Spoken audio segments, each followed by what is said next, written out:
All right, guys, we're going to end our show with a pulse check. If you guys don't know what a pulse check is, we just take a snapshot look at two retro video games or old school video games. They don't necessarily have to be retro games. And we look at the prices, and we pick a high one and a low one. Last week or last month, or whenever the hell we recorded last, I had the high one.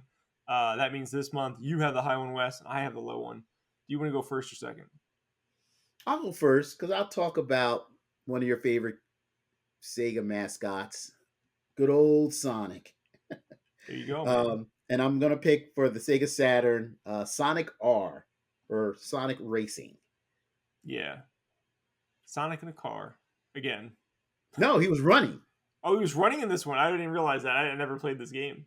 He was So running. He was running. So these were foot races. Were you foot racing against other foot racers, or were you foot racing against cars? No, you were foot racing against other foot racers, other characters like Knuckles. How the hell are they going to beat Sonic in a race? That doesn't even make any sense. Now, if you were like Sonic is, running and they have cars, and like, okay, yeah, they got to compete with him somehow. None of them are beating Sonic in a race. Get out of here. It was they toned him down. Yeah, sure. They must have if Knuckles is competing with him in a race. There were some vehicles from what I remember, but yeah, Sonic was like on foot, running. Sounds about right. Like Robotnik, I think had his little, like he was in a egg shaped hovercraft. Yeah, that makes sense. So, price wise though, it's not crazy expensive, but Sonic R for Sega Saturn loose, you're looking at about $92, just under $93, $92.70. A complete inbox, you're looking at $172. Okay, yeah, that's $172 for a Saturn game. Yeah, I mean, Saturn games are expensive in general, but I mean, common Saturn games that like no one cares about are usually like $30 to $50. Mm-hmm. So somebody cares about that game. I mean, it is Sonic. Mm-hmm. I have to imagine it didn't sell extremely well. They didn't make a whole lot. Yeah, I mean, they didn't make a whole lot. It's not a traditional Sonic game; it's a racing game. So it's like you'd have to be a big Sonic fan, I think a few things happened. A lot of kids probably didn't get the Saturn because it was, a little bit more expensive. It came out abruptly, and I think if you had that Saturn, you were probably like a young adult, like 18-year-old or something like that. Yeah. And at that point, you're probably not buying a Sonic racing game. You get my point? Like, the people who had the Saturn were probably not buying that. I'm sure some kids got it. I'm sure they did. But, yeah, that's probably why it didn't sell crazy well, I'd imagine. I bought it. I bought it. But anyway, if you want to sink the money, you can find a sealed copy for $300. Damn. I know. It's I want to say it's on a little bit on the rare side because I don't see it at all. That's another title I don't see in the wild at all. Yeah, I don't know that it's rare. It's probably uncommon. That's probably the designation that I would give to it. It's like, uncommon. But I don't know enough about it to say. I'm just making an assumption. Well, it's definitely not like Panzer Dragoon Saga rare. Right. It's not to that level for sure. But it's definitely scarce on the scarce side.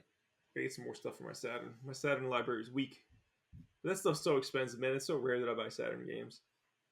Well, we do got conventions coming up. I know. Yeah. I don't need to spend the money. So my pick this week is Rush 2. So now we mentioned this earlier, San Francisco Rush. It is not a combat game, which is why it wasn't on the list earlier. But I guess you could say the same about Cruisin'. So maybe we had a little bit of mixed messaging on that part. Rush is awesome. I love Rush, especially Rush 2, for one specific reason. It had the stunt track mode, and the first game didn't have stunt track mode. And I could spend hours and hours in the stunt track mode alone. And if you guys don't remember, they had, I think they were keys, and they would put them in like hard to find places, especially in the stunt track. And there was ways to get them, but you could sit there for hours trying to figure out how to get one key. And had a blast doing that. The racing was fun. I really did enjoy the racing. I'm not trying to diminish it anyways. I think Cruisen's racing was probably a bit better. Um, but I had a lot of fun playing Rush. Rush 2 was the game I preferred. That's why I picked this one. It's also very inexpensive. A loose copy, under $20. Complete in box, 46.16. And if you want to get yourself a sealed one for some ungodly reason, it's $150 for a sealed one, which for N64, a sealed one, $150 really isn't that bad. No, no, being that there's a lot more expensive titles out there. Absolutely. And Rush was fun. Rush Was good. They got rid of the name San Francisco also. It's just Rush They 2. did. So, it is. And then they put it back in the next one. So it's San Francisco Rush, Rush 2, San Francisco Rush 2049. They should have just left San Francisco Rush in there, like San Francisco Rush 2. Like, who cares? You already established that in the first one. That's like when Gears of War got rid of Gears of War and just called it Gears 5 or whatever. So I was like, you guys are idiots. I get that that's what people call it. Mm-hmm. You don't have to call it that. Let the people call it that. Gears 5.